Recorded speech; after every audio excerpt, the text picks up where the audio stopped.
میں نے مراکش سے لے کر انڈونیشیا تک ہر اسلامی ملک کا دورہ کیا ہے اور وہاں کے حالات کا جائزہ لیا ہے۔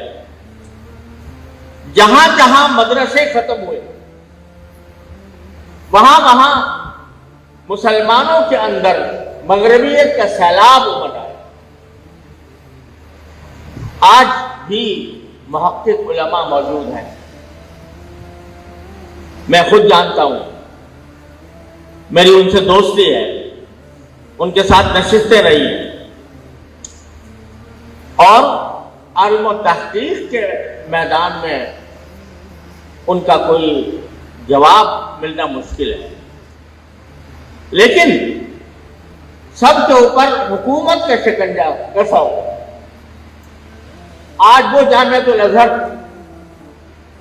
وہ جامعہ ازہر جس نے علامہ سیوطی کو پیدا کیا، آج وہاں سے سود کے حلال ہونے کا فتویٰ نکل رہا ہے۔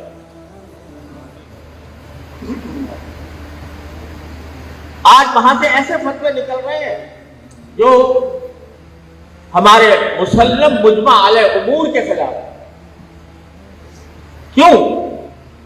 اس لیے کہ وہ جامعہ جامعۃ الازہر وہ حکومت کا ماتحت